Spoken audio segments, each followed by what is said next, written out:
누가복음 1장 46절에서 55절입니다.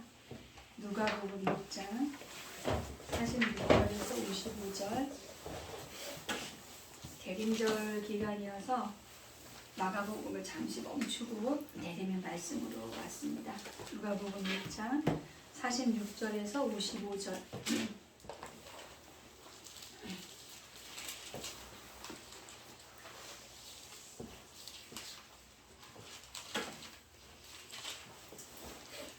한 절씩 저랑 같이 교독하겠습니다. 아이고, 어떡하나. 네. 마리아가 가로되 내 영혼이 주를 찬양하며 내 마음이 하나님의 주를 기뻐하였으면 그 계집종의 비천함을 돌아보셨음이라. 이제 후로는 만세의 날을 복이 있다 일컬으리로다. 능하신 이가 큰 일을 내게 행하셨으니 그 이름이 거룩하시며 긍휼하심이 두려워하는 자에게 대대에 이르는도다.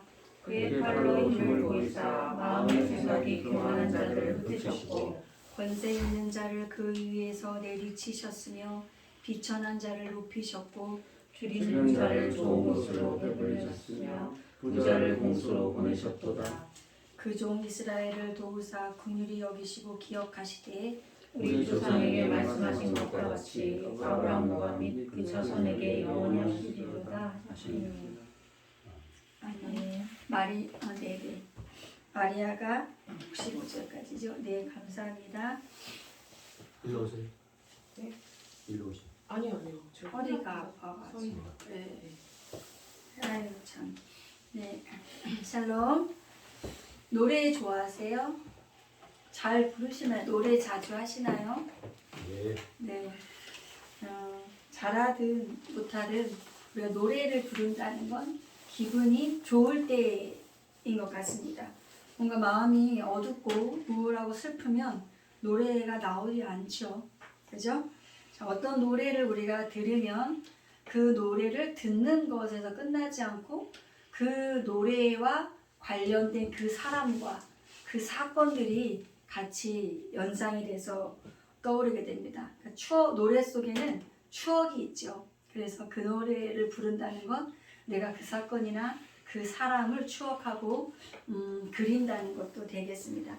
오늘 우리가 읽은 성경 오늘 본문은 인류 역사에서 위대한 한 노래를 오늘 성경은 소개하고 있습니다. 마그니피카드, 내 영혼이 주를 찬양하며, 이 찬양하며가 마그니피카드, 위대하다라는 뜻입니다. 오늘 읽은 이 본문은 오늘 마리아가 수태고지, 곧 자기에게 임한 아기 예수의 소식을 듣고 찬양하는 노래입니다. 자, 46절에 내가 주를 찬양한다. 47절에 내 구주를 기뻐하였다. 48절에 만세의 날을 복이 있다 일컬으리로다 하고 이렇게 했지만 마리아가 이 소식을 들었을 때 기뻐할 수 있는 상황이었는가 하면 절대적으로 아니었습니다. 결과적으로 지금에 놓고 와서 교회사 2000년사를 놓고 보면 결과적으로는 이것이 기쁜 일이 되었던 건 맞지만 마리아가 이 수태고지의 소식을 듣는 그 순간은 절대 기쁜 일이 아니었습니다. 근데 다른 사람들이 다 이루어 놓은 것을 결과만 보면 가벼워 보이고 쉬워 보일 수 있지만 정작 그 일을 이루고 선택을 해야 했던 그 순간은 결코 쉬운 순간들이 아니었습니다. 마리아는 결혼을 하지 않은 처녀의 몸이었습니다. 요셉이란 남자와 정혼을 하고 있는 상태의 그런 상황이었습니다. 약혼자 요셉의 입장에서 볼 때는 마리아의 뱃속에 아기가 있다라는 그것이 불륜이 되는 것이기 때문에 말할 수 없는 큰 사태가 발생될 수 있는 상황이었고 신명기 율법에서 보게 되면 처녀가 다른 남자와 정을 통하면 남자와 여자는 다 돌로 쳐 죽이도록 되어 있었고요. 또 결혼한 여자가 결혼을 했는데 그 첫날 밤에 처녀인 징표가 나타나지 않으면 돌로 쳐 죽일 것을 명령하고 있습니다. 그리고 지금도 중동에서는 여성들에게 매우 가혹한 처분을 내리고 있습니다. 가족 외에 다른 남자와 차를 타고 가도 음란죄로 규정한다고 합니다. 지금도 중동에서는. 옛날에는 이스라엘은 만 12세가 되면 성인으로 인정을 해줬습니다. 12세, 남자는 13세 이렇게 알고 있는데요. 근데 마리아의 나이가 15세 전후였을 것이라는 추측이고 많은 학자들의 의견이 13세나 14세 정도였을 거라고 추측을 하고 있습니다. 그러니까 얼마나 어려요, 그렇죠? 생각해 보세요, 그렇지? 당시 아무리 그 속에서 오랫동안 메시아가 오시기를 기다리고 있었던 것이 사실이지만 정작 그 메시아가 자기에게서 태어난다고 한다는 것을 들었을 때 이 어린 소녀로서는 감당하기 힘든 버겁고 기함할 일이라고 할 수 있습니다. 자, 마리아가 어떻게 했는지를 한번 보겠습니다. 오늘 읽지 않았지만 38절을 읽어주세요. 1장 38절 읽어주세요. 시작. 마리아가 가로되 주의 계집 종이오니 말씀대로 내게 이루어지이다. 천사가 떠나가니라. 아멘. 네, 주의 계집종이오니 말씀대로 내게 이루어지이다. 마리아의 이러한 태도를 순명이라고 합니다. 순명은 순종입니다. 하나님의 뜻에 기꺼이 따르는 것입니다. 하나님의 뜻과 나의 뜻이 대립되고 충돌할 때, 하나님의 생각과 내 생각이 서로 다를 때 우리는 어떤 것을 선택합니까? 이때도 하나님의 뜻을 선택하는 것이 바로 순명이고 순종입니다. 내가 이러한 갈림길에 서 있다면 나는 어떤 것을 선택할까요? 그냥 조용히 시집가서 편하게 살 것인가? 내 인생이 어그러지더라도 하나님의 뜻을 따를 것인가? 마리아는 기꺼이 주님의 뜻을 따르기로 한 것입니다. 그 어린 소녀가요. 참, 그렇죠? 그런데 우리가 하나님의 뜻을 쫓아 살기가 어려운 이유는 우리가 하나님의 뜻을 잘 모른다는 데 있습니다. 대부분은 잘 모릅니다. 혼돈스럽습니다. 그러나 오늘 마리아도 처음부터 하나님의 뜻이라는 이 확신을 가진 것은 아니었습니다. 자, 주의 계집종이오니 말씀대로 내게 이루어지이다는 이 고백은 이것이 하나님의 뜻이면 그 뜻에 따르겠다는 고백입니다. 마리아의 존경스러움은 그녀가 하나님의 뜻을 분명히 알았다는 데 있는 게 아니라 언제든 하나님의 뜻에 순종할 각오가 되어 있었다는 점에 있습니다. 수태고지를 받은 후 마리아가 한 행동은 그것이 정말 그분의 뜻인지 아닌지를 확인하기 위해서 어떻게 했냐면 자기 친척 엘리사벳을 찾아갑니다. 엘리사벳 뱃속에는 누가 있었죠? 세례 요한이 있었습니다. 그래서 엘리사벳 뱃속에 있는 그 세례 요한의 표징과 엘리사벳의 고백을 통해서 그분의 뜻을 확인하게 되었습니다. 그리고 오늘 읽은 이 마그니피카트라는 이 찬양을 하게 된 것입니다. 처음부터 하나님의 뜻을 명확히 알 수 없는 경우가 우린 대부분입니다. 그럼에도 가는 겁니다.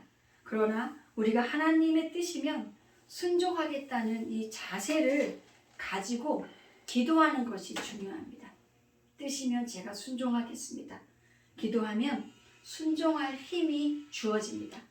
기도하면 순종할 힘을 얻습니다. 인류 구원의 십자가의 잔을 앞에 두신 우리 주님도 내 뜻대로 마옵시고 아버지의 원대로 하옵소서라고 주님도 3번이나 생명을 건 기도 끝에 순종의 잔을 드셨습니다.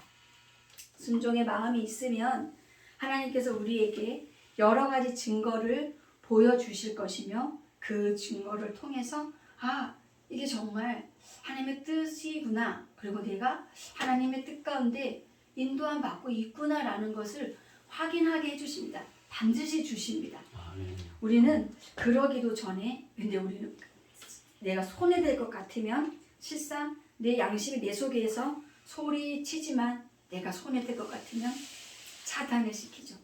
우리 많은 경우 그렇습니다. 마리아가 감당한 순종의 길은 쉽지 않습니다.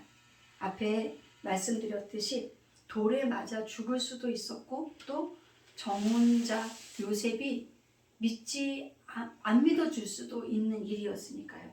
그런 걱정도 마리아가 있었을 것입니다. 그러나 막상 마리아가 어떻게 되었습니까? 마리아가 팔자 드센 고생만 하는 불쌍한 여인이 되었습니까? 아닙니다. 정혼자 요셉도 믿게 되었고 복이 있는 여인이 되었습니다. 그러니까 하나님의 뜻에 순종하겠다고 하는 그 마음 자세를 갖고 순종하니 하나님이 각각의 그 상황들을 만지시고 도우셔서 마리아로 하여금 그런 상황 속에 인도되게 하시는 것입니다. 하나님의 뜻에 순종하면 하나님께서는 우리를 도와주시고 또 우리를 영화롭게 해주십니다. 외람된 얘기긴 하지만 천주교에서는 마리아의 위상이 상당히 높잖아요. 우리랑은 관계없는 일이긴 하지만 자, 그 다음 내 마음이 내 구주를 기뻐하며 47절에 마리아의 노래가 위대한 것은 그녀가 이미 이루어진 다음에 이러한 고백을 한 것이 아니라는 것입니다. 마리아의 이 노래의 주요 동사는 과거형입니다. 일어나지 않은 일인데 이미 과거의 시점에서 일어난 것처럼 그녀는 노래하고 있습니다. 지금 내 손 안에 주어진 것은 없지만 미리 감사하고 미리 기뻐합니다. 이것은 신앙인만이 할 수 있는 힘입니다. 하나님을 신앙하는 사람들만이 누릴 수 있는 기쁨이고 우리의 힘입니다. 보이지 않는 것을 마치 본 것처럼 믿고 고백하고 가는 것이 신앙입니다. 그런 삶이 신앙입니다. 기뻐하는 이유도 내가 바라던 소원이 이루어지거나 기도가 응답되어서가 아니었습니다.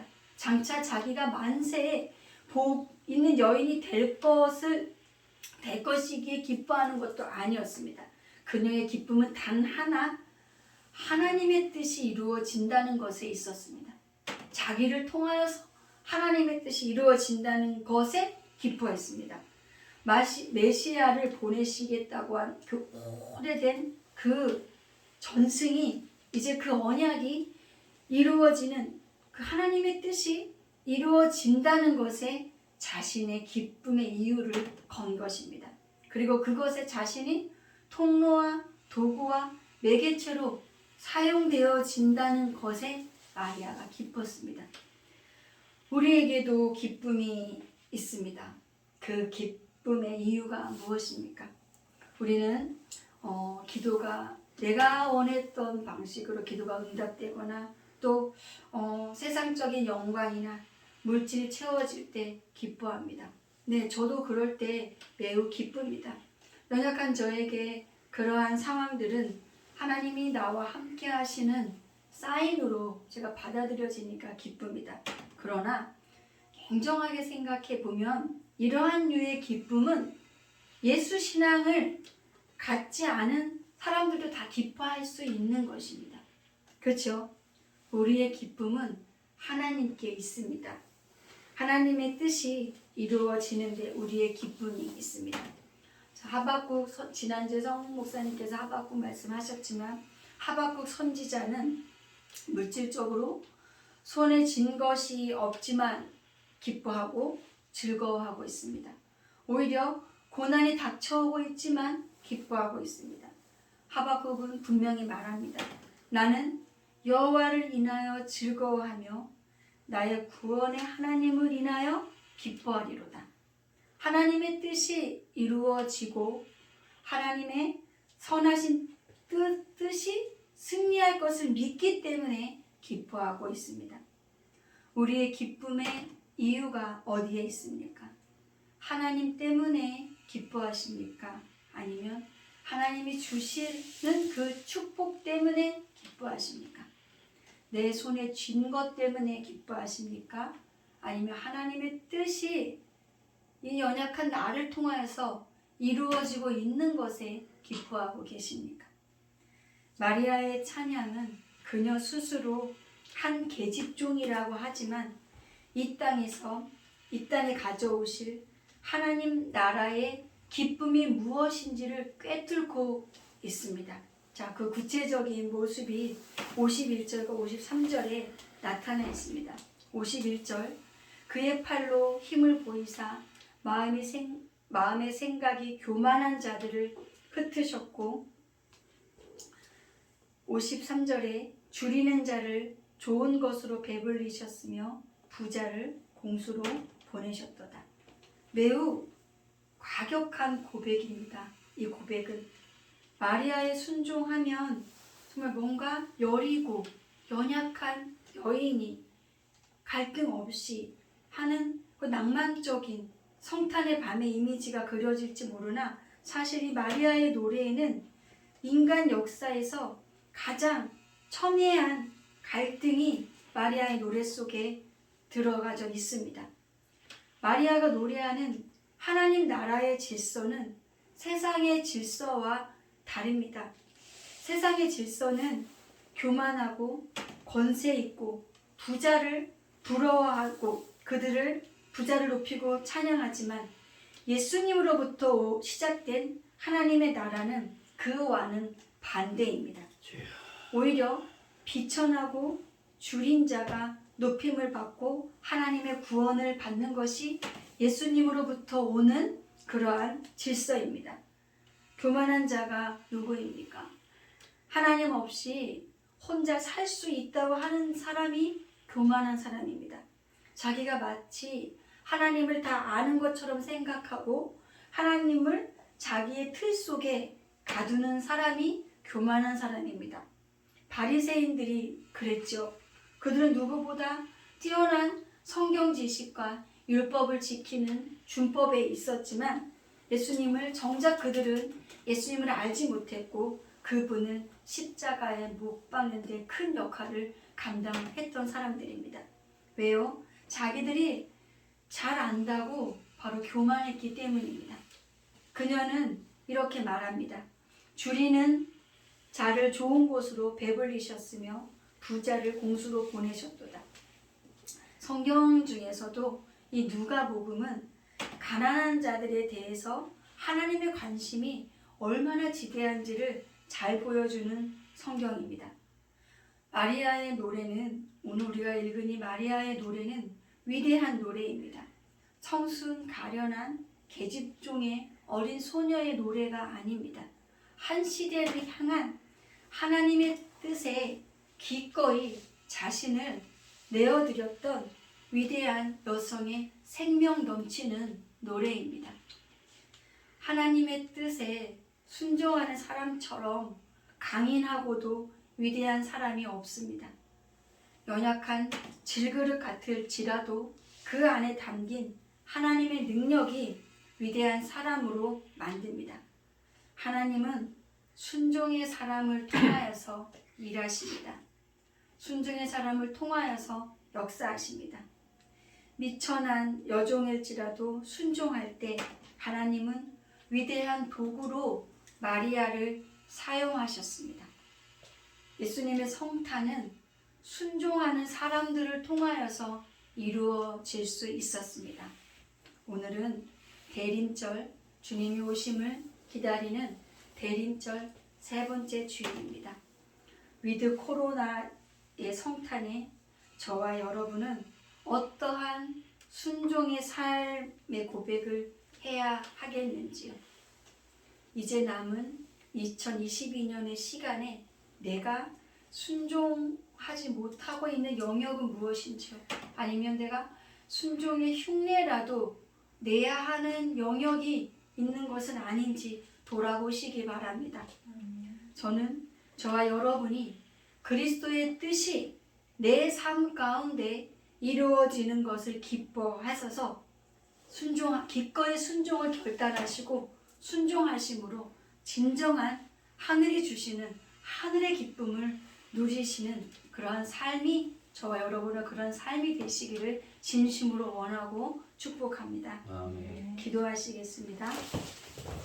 하나님, 순종의 첫 자리에